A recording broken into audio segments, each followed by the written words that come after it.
The sky was red. Smoke covered the clouds. Cities burned like candles. All around the world, people ran, screamed, and cried. The end had come.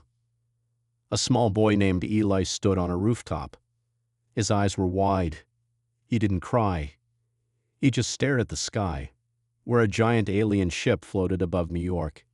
It was silent, too silent. Then it began to open. All over Earth, people saw the same ships. They came without warning. No one knew who they were. No one knew what they wanted. They didn't speak. They only destroyed. The humans fought back with everything they had: jets, missiles, satellites. Nothing worked. The alien ships were too fast, too strong. One by one, the great cities fell. Paris, Tokyo, Cairo, Delhi, Los Angeles. The names vanished like dust in the wind. Deep underground in a secret lab, a woman named Dr. Mara Kent worked quickly. She was one of the last scientists still alive. Her fingers shook as she typed. Her voice cracked as she spoke into a recorder. If you are hearing this, it means we failed. Earth is gone. But you must listen. Please listen. Run. Run as far as you can. Beside her, an old machine hummed. It was a signal launcher built to send messages into deep space. It could survive thousands of years, maybe more. Mara looked at the other people in the room. Some were soldiers. Some were scientists. Some were just scared. But all of them knew one thing. They would not survive the night. Upload the memory capsule, Mara said. Her voice was calm now. They need to know what happened here. One soldier stepped forward. His face was dirty, but his eyes were proud. Will they believe it? Mara gave a small, sad smile. They will, or they'll die like us. A loud boom shook the ground. Dust fell from the ceiling. The walls cracked. They'd found us, someone shouted. No more time, Mara whispered. She pressed a button. The signal launched. A small light shot into the sky, fast and bright, leaving Earth behind. It carried data, images, voices, videos, pain, hope, and one last message from humanity. Run. Above the surface, chaos ruled. Alien drones hunted every living thing. They moved like ghosts. No sound. No mercy. They didn't just kill people. They erased them like they were cleaning the planet. Eli was still standing on the rooftop. His parents were gone. His home was gone. He held a small toy in his hand. A plastic astronaut. It was the only thing he had left. When the drone came for him, he didn't scream. He just looked up and asked, "Why?" The drone paused. For the first time, something strange happened. It didn't attack. It just hovered, watching, listening. Eli looked at the stars. Someone will come, he said. Someone will stop you. But no one came. The earth went silent. The oceans boiled. The forests burned. The sky cracked. Every last human was gone. Almost. Far above the galaxy, the memory signal traveled. It passed dead stars, black holes, and alien worlds. It kept going. For 40,000 years, it moved through the darkness, never stopping, never slowing. Inside the signal, the voice of Dr. Mara Kent whispered again and again, "If you find this message, do not come here. Do not search for Earth. We are gone. But what destroyed us is still out there, and it is hungry." The last line of the message was different. The voice was colder now, stronger. This is not a call for help. This is a warning. Run. And then silence. The stars had changed. Galaxies moved. Planets were born and died. Civilizations rose and fell. But one small thing kept traveling, quiet and forgotten. A signal, old and tired, still moved through space. For 40,000 years, it floated in silence. Then one day, someone heard it. A sleek alien ship drifted through Sector G91, near the edge of the galaxy. It was a science vessel, small but fast. Its name was the Solari. Inside, 7 alien researchers worked quietly, far from their home world, studying ancient space dust and forgotten systems. Captain Velnar, the ship's AI, spoke suddenly. Unknown signal detected. The captain turned from his screen. Source? Unknown. Estimated age, 40,000 solar cycles. The crew leaned forward. One researcher, a young female named Cora, frowned. That can't be right. No signal lasts that long. But it had. The AI began to play the message. Static filled the room at first, like whispers underwater. Then a voice broke through. If you are hearing this, do not come here. We are gone. But what destroyed us is still out there. The room went quiet. The voice was strange. Soft. Not one of their kind. Not even close. Another voice followed, colder, sharper. This is not a call for help. This is a warning. Run. Cora looked at the others. What species is that? Unknown, said the AI. Maybe it's a joke, said Dren, one of the older crew members. Some old war message from a long-dead race. Captain Velnar raised a brow. Play it again. The message played once more. This time, lights on the ship flickered. Signal seems to carry some kind of deep code, the AI said. Trying to decode. The ship shook suddenly, very slightly, like it passed through a ripple in space. Everyone looked around. Was that turbulence? Cora asked. There is no turbulence in deep space, Velnar replied. Then the lights went out. Red backup lights came on. The crew sat in silence. Only the message continued to play again and again. Run. The ship systems rebooted. The main screen now showed something new, an old star chart. At the center of it, a blue planet. Earth. Coordinates, the AI said. Located, Sector 0. The crew stared at the screen. The planet didn't exist anymore. Their maps called it Dead Zone Alpha. A cursed place. Empty. Lifeless. No ships went there. No probes returned. Dran laughed nervously. Are we really going to believe a ghost message from a ghost world? Cora wasn't laughing. She looked pale. The voice. It didn't sound dead. Captain Velnar stood. We go to Earth. We'll see for ourselves. If it's nothing, we move on. If it's something, the truth must be known. But sir, Cora said, what if the message is real? Velnar's eyes narrowed. Then we were warned. The ship turned and changed course. Engines hummed louder as the Solari aimed for the center of the old map, the place where Earth once was. As they moved, the signal grew louder. More words were unlocked. They didn't just destroy us. They erased us. They are not gods. They are not monsters. They are something worse. They learn, they eat, they change. Dran muttered under his breath. What does that mean? No one answered. Hours later, the ship passed an empty system. Nothing unusual until they reached the edge. Suddenly, the stars ahead looked strange, twisted, like they were watching. The AI's voice returned, but it sounded different, slower, broken. Warning signal, infecting. The crew looked up as the lights flickered again. Shut it down, Velnar shouted. Disconnect the signal. Too late. On every screen, a new symbol appeared. A spiral with sharp edges. It pulsed slowly like a heartbeat. And behind it, a shadow moved. Something old. Something alive. The crew stared at the screen as a final whisper came through. No longer from the signal, but from their own ship. You heard the warning. Now it's too late. The Solari drifted through space, silent, cold, and dark. No one inside moved. For a full minute, the crew was frozen, staring at the strange symbol on the screen. The sharp spiral pulsed slowly as if it was breathing.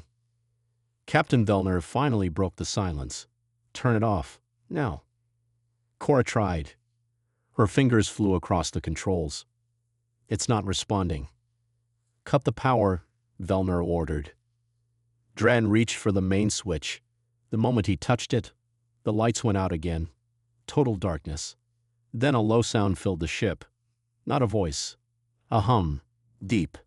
Alive. It was coming from the ship itself. "The system is being overwritten," said the AI. But its voice was wrong, twisted and slow. Unknown force, entering core systems. Memory. Changing. "What's changing?" Vellner shouted. Suddenly, a new screen lit up. It showed Earth, what it used to be. Green forests, blue oceans, cities full of life. Then, flashes of light. Explosions, screams, shadows falling from the sky. The crew watched in horror as the history of Earth played like a nightmare. The last part showed a woman, Dr. Mara Kent, speaking into a recorder. "We tried to stop them. We tried everything. But they learned. They copied. They became worse." Her voice was shaking now. "They came from the dark between galaxies. We called them the Wakers. They don't build. They don't speak. They consume." The image glitched. The screen cracked. And then the spiral symbol returned. One word blinked slowly beneath it. Wake-E-N-D. Dran stepped back. "We should never listen to that signal." Cora's voice was low. "What if that's what they wanted?" The captain clenched his fists. "It's too late to wonder. Set course back to home base. Now." But the ship didn't move. The engines didn't start.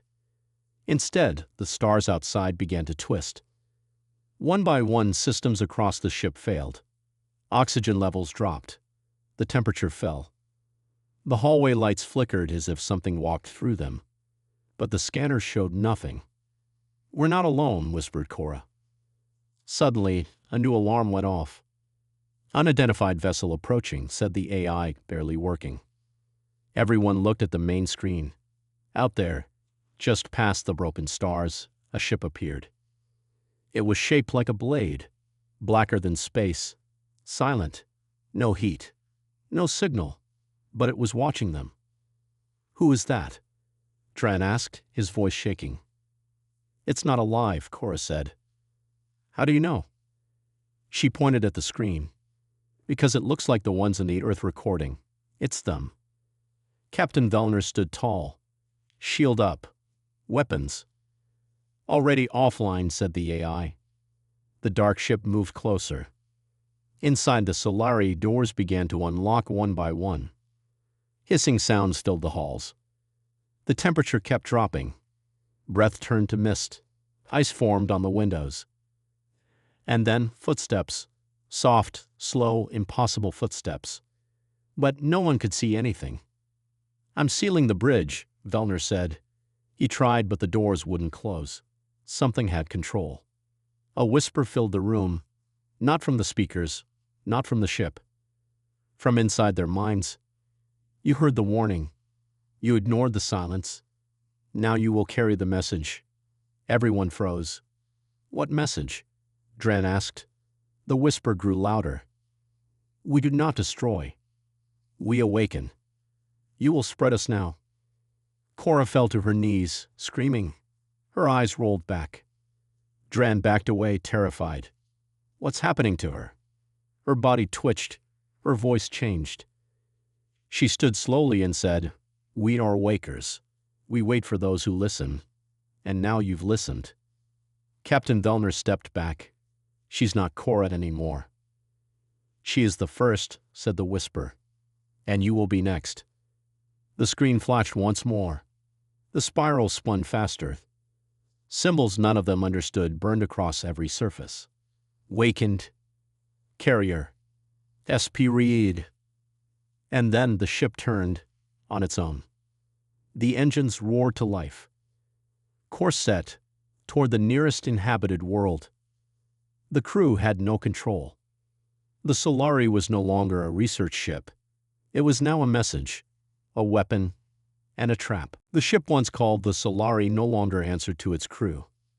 It moved fast, too fast, cutting through deep space toward a quiet planet named Velmora 9. It was a peaceful world full of green skies, silver lakes, and soft winds. A world where families lived, where children played under glowing trees, where people believed they were safe. They were wrong. Inside the ship, Captain Velnar and Dran sat in silence. The bridge lights were dim. The air smelled like metal and frost. And Cora. She wasn't Cora anymore. She stood near the window, staring at the stars. Her body looked the same, but her eyes were empty. Her voice came in echoes, like it was shared by many mouths. They will hear. They will answer. They will carry us forward. Velnar gripped the side panel. We have to warn Velmora. They won't believe us, Dran whispered. They'll think we've gone mad. We have to try. The captain reached for the emergency beacon, a separate old system not touched by the infection. His fingers moved fast. He sent a short, desperate message. This is Captain Velnar of the Solari. Do not let us land. This ship carries death. The message was weak, but it went out. On Velmora 9, the signal reached the Orbital Watch Center. A young technician, barely out of training, stared at the screen. Captain's voice, she asked. It sounds real. Her supervisor, older and calm, shook his head. They've been gone for weeks. Probably some pirates using an old ID.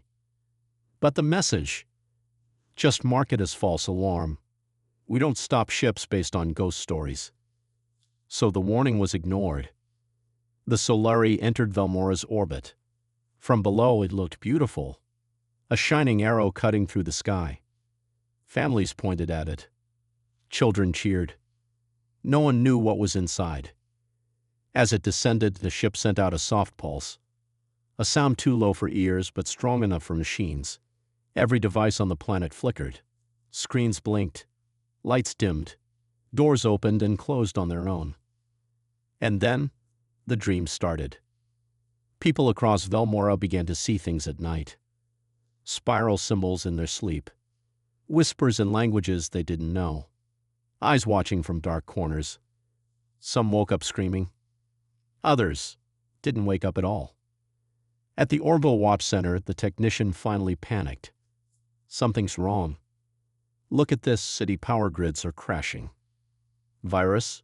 The supervisor asked. No, something else. Below, near the city of Lomara, the ship landed. No weapons. No army. Just Cora. She stepped out slowly, barefoot on soft soil. Her eyes glowed now. Behind her, the air shimmered like something invisible was walking with her. She spoke only 3 words. We are here. People gathered, curious at first, then afraid. She walked into the center of the city and touched the main tower, Velmora's central data core. Instantly, the lights of the city turned red. Machines began to hum with strange power. And the dreams got worse. Some people began walking in circles, whispering things that made no sense. Others drew the spiral symbol on their walls, on their skin, on their children. Captain Velnar watched from the ship's window, his heart heavy. It's spreading. Dran nodded, tears in his eyes. They're not taking the planet by force. They're taking their minds. And Cora, or what had become of her, just kept walking. The spiral symbol appeared in the sky now, made of light and clouds. It rotated slowly, visible to all. A voice echoed across the planet, not through speakers but in every living mind. We do not conquer. We awaken. You are the seeds. Grow us. Some fell to their knees. Others ran. But it was too late. From the city center, strange machines rose. Machines never built by Velmora's people. They looked like spires, tall and thin, humming with energy. They released pulses, and with each pulse, more people were changed. Not dead. Not alive. Just hollow. Empty bodies with full eyes. Velnar turned to Dran. We can't save this world. But maybe, Dran said, we can still stop it from reaching the next. They looked at the ship's old engine core. A failsafe still remained. One last thing made by humans hidden deep inside. A human trap for the final days. It was old. It was broken. But maybe, just maybe, it could destroy the ship and stop the infection from leaving. Even if it killed them too. Captain Vellner stood in front of the old core deep inside the Solari. The metal chamber hummed quietly. Lights flickered above him. Next to the control panel was a red switch. Dust covered it. Old Earth writing glowed faintly beneath. If this is the end, make sure it's ours. Dran wiped sweat from his face. This wasn't made by aliens. No, Vellner said. This was made by humans, before Earth died. He touched the panel. It responded to his handprint. The screen lit up with old Earth files. Most were broken or corrupted. But one video opened. A woman with sharp eyes stared back. Dr. Mara Kent again. If you're seeing this, we failed. The Wakers are inside. But this ship carries our last answer. Not a weapon. A purifier. She coughed. Dust fell behind her as if something massive was shaking the ground. The core will release a pulse. It won't kill them. But it'll erase their signal. Shut their voice. Cut the infection. It will destroy the ship. Maybe more. But if one human still lives, press it. The screen went black. Dran looked at Vellner. If we press it, everyone infected on Velmora will die. I know. And Cora? Vellner's hands trembled. She's already gone. We have to stop it here. We owe that to Earth. Suddenly, alarms screamed across the ship. The door behind them slammed shut. Cora's voice came from the hallway, soft, layered with many voices now. You don't belong to Earth anymore. You are ours. There is no fight. The lights above shattered. The walls cracked. But the core remained strong. Tran rushed to the power line. We have to give the core more juice. It's old. It needs time to charge. Cora's voice echoed louder. No time. No escape. This world is ours now. The next will be too. The ship began to shake. Outside, Velmora changed. The sky was red. The trees turned black. Children laughed, but their voices were empty. People walked in circles, humming that same spiral song. The towers pulsed brighter. The signal grew stronger. The next planet was listening. Vellner pulled out a wire from the panel and connected it to his own chest rig. I'll charge it with my suit. That gives you 90 seconds to trigger it. Dran stared at him. You won't survive. I wasn't planning to. But you're the captain. Vellner smiled sadly. That's why. Cora screamed from the hallway, a sound made of 10 voices and none at all. The metal door began to melt.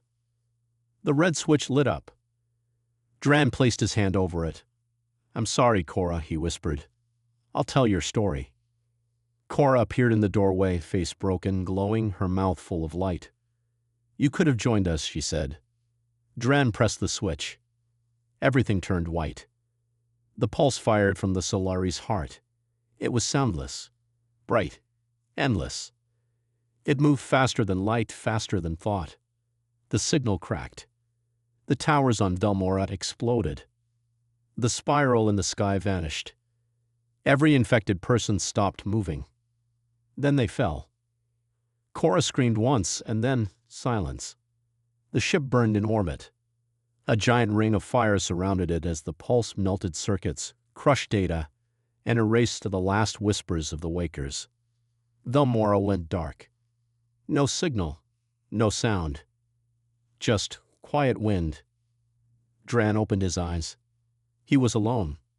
Floating. A rescue ship, old human tech, had picked up the last signal and found him in a life pod. He didn't know how he got there. Maybe Vellner had dragged him in. Maybe the ship had done it. Maybe something had spared him. But he lived. He looked back at the empty stars where the Solari once floated. He whispered, Earth warned you. The last line of the message still burned in his memory. Run. Now he understood why. Because the Wakers didn't just destroy. They spread. But thanks to one captain's choice, they were stopped, for now. And far, far away, in a galaxy that hadn't heard the warning yet, a new spiral blinked into life.